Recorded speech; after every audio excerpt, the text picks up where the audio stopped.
Hello ninth grade students. ये जो video है वो नाइन्थ क्लास के स्टूडेंट्स के लिए है। इसके पहले जो हमने एक वीडियो बनाया था नंबर सिस्टम, उसके अंदर हमने 5-6 कॉन्सेप्ट्स के अंदर पूरे चैप्टर को खत्म कर दिया था, राइट। और मैंने आप लोगों से कहा था, राइट, कि अगर आपने जो है अभी से भी अगर ठान लिया ना, राइट, कि आपको अच्छा स्कोर करना है, जेन्युइनली ठान लिया है ना, आप जो है ना आपके पास इतनी कैपेबिलिटी है कि आप जो है अभी से भी आप अगर लास्ट मोमेंट पे स्ट्रांगली जो है आपने मेहनत कर दी, then you can get a considerable score. Not केवल पास नहीं हो जाओगे, आप जो है ना कंसिडरेबल स्कोर करोगे। ये लास्ट मोमेंट पे आपने जो है ना विचलित नहीं होना, राइट। मेन चीज ये है। अभी के लिए आपका सबसे बड़ा चैलेंज क्या है? टाइम बहुत कम है and you are required to score a lot, you are required to score considerable marks, yes और नो। तो आपने जो है ना अभी से भी, if you have determined that you're gonna get that marks, right, and you planned and execute that properly, then you will get after the examination a lot of confidence there, right? It's my guarantee to all of you. Okay, believe me. So let's start, है ना, देखते हैं क्या होता है। और पहले ही मैंने बता रखा है वीडियोस के अंदर कि जब भी आप जो है ना मेरी वीडियोस को देखते हो, तो देखने से पहले एटलीस्ट 20 सेकेंड तक जो है ना आप अपने आईज को क्लोज करके एंड सारा का सारा कंसंट्रेशन जो है ना हमारे वीडियोस के ऊपर इस पे दे दिया करो, अगर आपने डिसाइड कर लिया है कि ये पूरा वीडियो देखना है।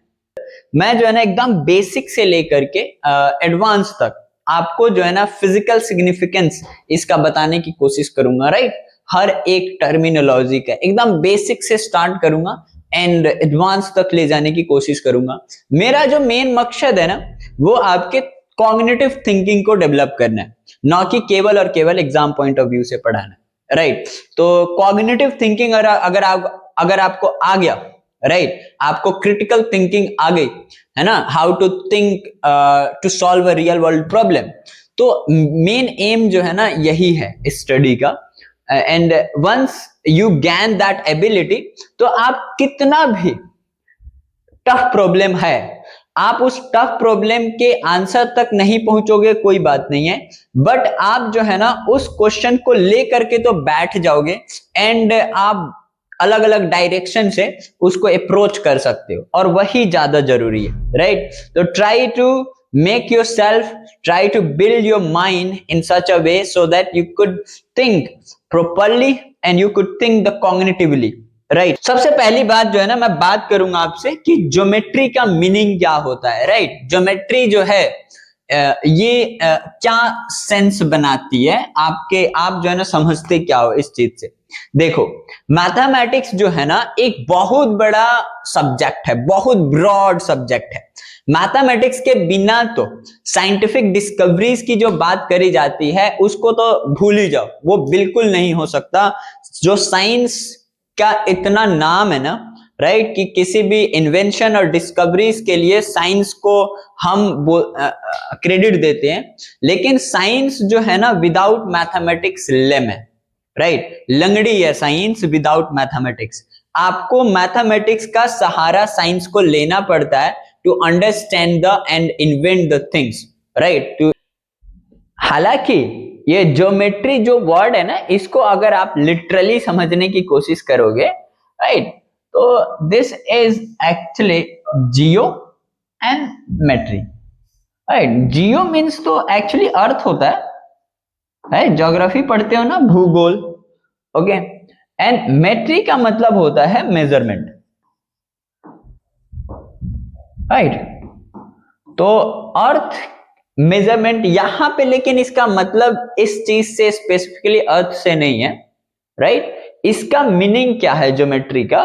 ज्योमेट्री का मतलब होता है this is one of the biggest branch of mathematics, right, जो आप अपने around everything whatever you are seeing, right, that must have some structure, एक स्पेसिफिक स्ट्रक्चर होगा, उसकी कुछ लेंथ होगी, ब्रेथ होगी, हाइट होगा, and whatever orientation that has, like इस बोर्ड के अंदर यहाँ पे थोड़ा सा डीप है, ये थोड़ा सा ना आगे की तरफ निकला हुआ है, जिसकी विड्थ जो है ना कुछ है, एंड व्हाट इज दिस? तो this is the one of biggest branch of mathematics.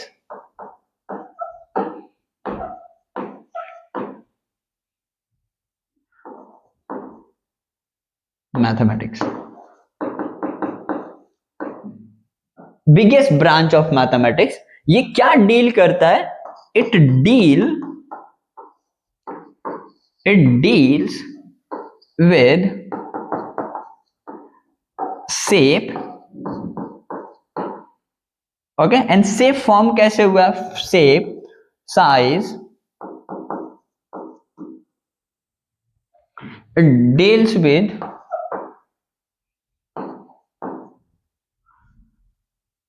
deals with shape, right?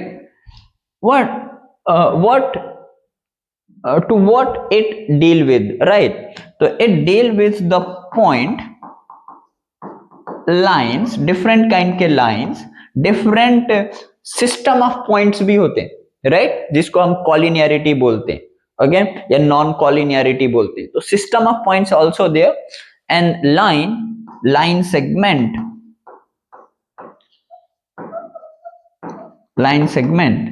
and rays, also different kind के shapes की हम बात कर रहे होते हैं, okay? तो what is geometry? Geometry is one of the biggest branch of mathematics which deal with the point, line segment, ray, different kind के shapes, है ना, points का system, line के systems, ये सारे जो है ना constructively मेक करते हैं ज्योमेट्री को इजाद करते हैं, बनाते हैं उस चीज को, राइट? तो this is actually the meaning of geometry.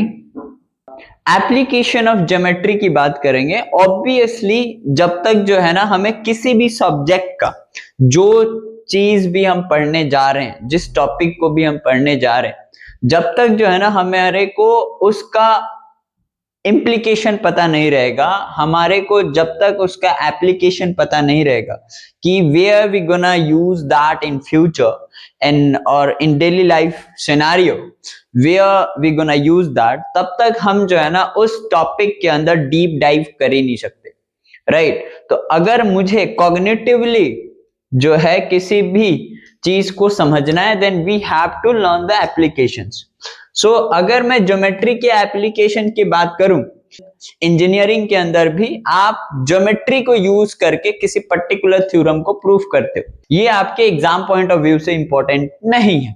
आप इमेजिन करके देखो हाइपोथेटिकल सिचुएशन, आप सोचो कि ज्योमेट्री ह्यूमैनिटी को नहीं पता मैथमेटिक्स के अंदर, राइट? ज्योमेट्री का ब्रांच जो है ना मैथमेटिक्स में है ही नहीं. तो आपको जो आसपास की ये डिफरेंट काइंड की टेक्नोलॉजीज जो दिखती है ना, राइट, आप है ना सिविल इंजीनियरिंग की बात कर लो, राइट, या कंप्यूटर इंजीनियरिंग की बात कर लो, टेक्नोलॉजी के फील्ड में जो भी हमने अभी तक प्राप्त किया है, वो सारी की सारी ये ना देख रहे हो, ये बिल्डिंग्स जो है ना बनी हुई है, इसका कोई डायरेक्शन ही नहीं है, ओरिएंटेशन ही नहीं है, कैसे बन गया है, राइट? यहाँ पे ये मोबाइल्स वगैरह और ये सारे जो है ना कितने घटिया दिख रहे, राइट? ये देख रहे हो ना, क्योंकि इनका ज्योमेट्री जो है ना एक बहुत ही कैलकुलेटिव, एक प्रिसाइज वे प्रोवाइड करता है कि मुझे किसी भी चीज की डिजाइनिंग करनी है तो how we should do, right? तो और यहाँ पे दूसरी तरफ देखो, क्योंकि आज की दुनिया है जहां पे एवरीथिंग स्पेसिफाइड है एंड प्रिसाइजली डिजाइन किया गया है हर एक चीज को, तो ये फैसिनेटिंग भी लग रहा है, राइट? एंड ये जो है ना ज्यादा एफिशिएंट भी है, राइट, और सस्टेनेबल भी है. लेकिन दूसरी तरफ विदाउट ज्योमेट्री ये बहुत ही बोरिंग है, एंड ये जो है ना एफिशिएंट नहीं है, एंड दूसरी बात बोलो ये सस्टेनेबल नहीं, राइट? ज्योमेट्री का यूज जो है ना हम 11th क्लास के अंदर और 12th क्लास के अंदर, हायर स्टडीज के अंदर हम जो है ना जब भी साइंस के प्रॉब्लम को और फिजिक्स के प्रॉब्लम को सॉल्व जब करते हैं तो उसके अंदर ज्योमेट्री से बहुत सारे ऐसे थ्योरम्स को जो है ना हम सॉल्व कर रहे होते हैं, प्रूव कर रहे होते हैं, राइट। तो ये जो है ना ज्योमेट्री बहुत ही इंपॉर्टेंट है। लाइक जब भी आप ज्योमेट्री पढ़ने जा रहे हो तो आपको फंडामेंटल्स पता होने चाहिए कि ज्योमेट्री मैथमेटिक्स का एक इतना बड़ा ब्रांच है, राइट, और इसके इतने एप्लीकेशंस हैं, राइट। तो इसका फंडामेंटल क्या है, स्टार्ट कहां से करें ज्योमेट्री को पढ़ना, राइट। ज्योमेट्री का फंडामेंटल्स क्या है, आप अल्फाबेट्स पढ़ते हो अगर आपको इंग्लिश सीखना है तो, राइट। आप क ख ग पढ़ते हो जब आपको जो है ना हिंदी सीखना है तो, उसी तरीके से आप नंबर्स पढ़ते हो जब आपको मैथमेटिक्स के अंदर नंबर सिस्टम पढ़ना है तो, उसी तरीके से अगर आपको मैथमेटिक्स के अंदर ज्योमेट्री ब्रांच को स्टार्ट करना है तो उसका सबसे फाउंडेशनल एलिमेंट्स कौन कौन से हैं जिसको आपको पढ़ना ही पड़ेगा, राइट। तो वो फाउंडेशनल एलिमेंट्स जो हैं वो है, सबसे पहली बात करो दैट इज पॉइंट, राइट। दूसरी चीज बात करो तो एक होता है line and line segment, line segment and fourth चीज की बात करो तो वो आ जाता है आपका रे, ओके। पांचवी चीज की बात करो तो that is angle and then angles के टाइप्स वगैरह आ जाते हैं, लाइन के सिस्टम्स आ जाती हैं, पॉइंट्स का कलेक्शंस हो जाता है और डिफरेंट काइंड के शेप्स वगैरह आ जाएंगे आपके, राइट। लेकिन अगर fundamental basic building blocks of geometry की बात करो तो वो है तुम्हारा point, line and line segment, रे। और इन्हीं को यूज करके हम जो है ना एंगल्स फॉर्म कर सकते हैं, इन्हीं को यूज करके हम डिफरेंट काइंड के शेप्स को बना सकते हैं, डिफरेंट काइंड के लाइंस के सिस्टम हो सकते हैं, दो लाइन इंटरसेक्टिंग हो सकता है, दो लाइन पैरेलल हो सकता है, दो लाइन स्क्यू हो सकता है, लेकिन जो फंडामेंटल्स है ना वो यही है। लेकिन मैं जो है ना केवल और केवल इसकी डेफिनेशन जो आपने रटी हुई है वो नहीं बताऊंगा, राइट। उसको जो है ना एक्चुअल में उसकी मीनिंग में समझाऊंगा आपको, बहुत ही डीप जा करके इसको समझा रहा हूँ, राइट। हम एक एक करके चलते हैं, राइट। कि अगर मैं बात करूं कि what do you mean by the point,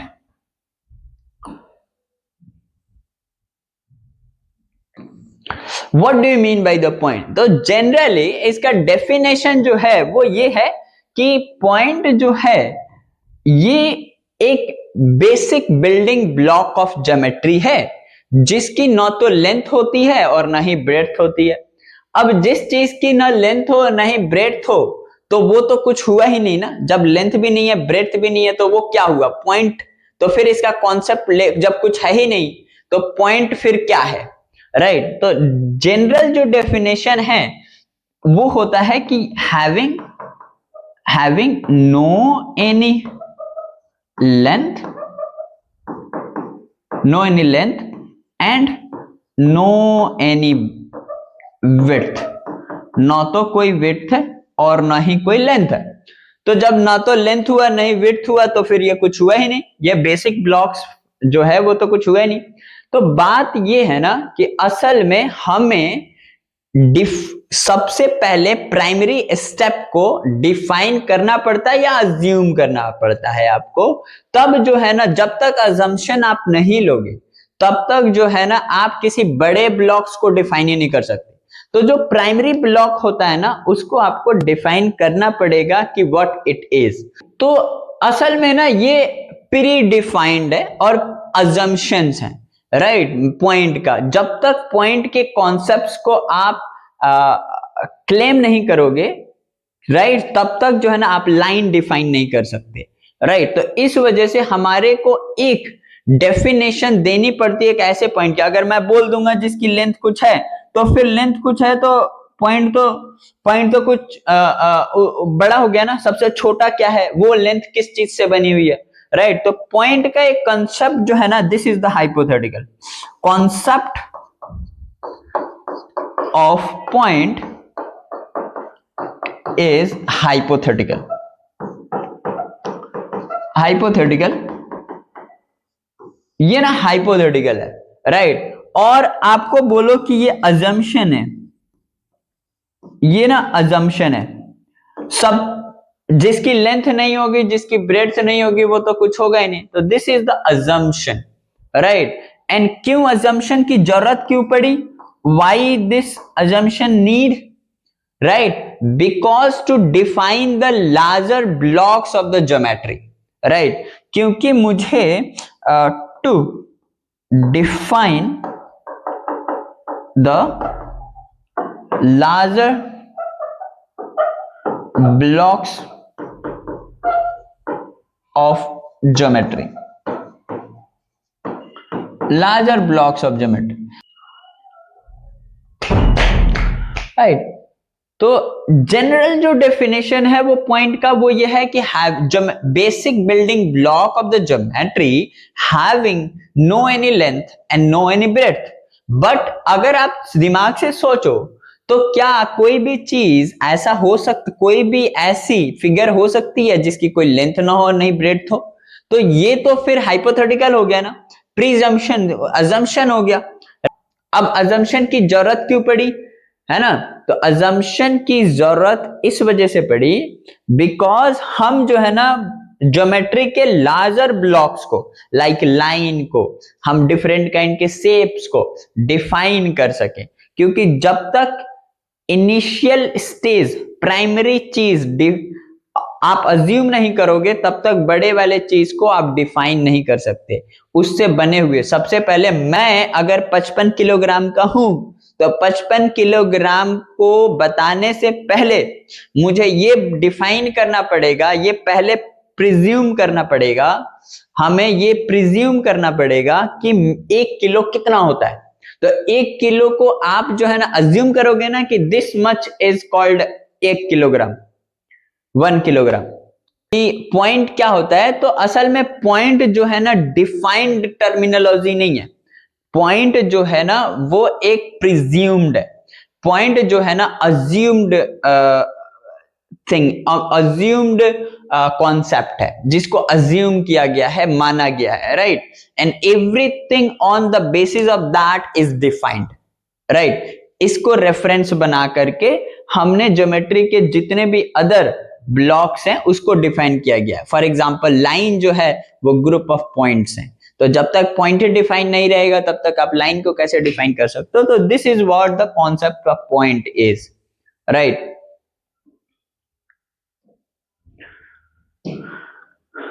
okay, यहां पे आप देखोगे कि इसका मीनिंग क्या है। तो this is actually the group of points ही होता है, obviously group of infinite points,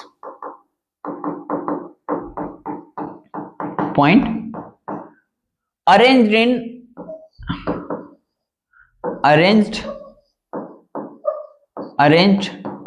in specific order, arrange in a specific order. ये जो है ना इनफाइनाइट पॉइंट्स का कलेक्शंस होता है जो कि अरेंज्ड होते हैं सारे पॉइंट एक स्पेसिफिक ऑर्डर में, राइट। अब अगर मैं लाइन की बात करूं, राइट, तो आप इसको दूसरे टर्म्स में लिख सकते हो। What is the line? इसके पास केवल और केवल having length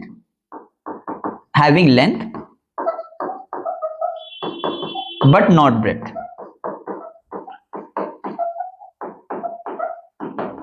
not breadth, right. अब इसके अंदर ना असल में लाइन की खासियत, this is not the actually defined, line is not the defined concept of geometry, right. इसकी लेंथ जो है ना डिफाइंड नहीं होती, right. Length is not defined, length is not defined. Length इसकी बस, लेंथ इसकी यूनि डायरेक्शनल, ये यूनि डायरेक्शनल नहीं होती, ये बाई डायरेक्शनल होती है, बाई डायरेक्शनल होती है।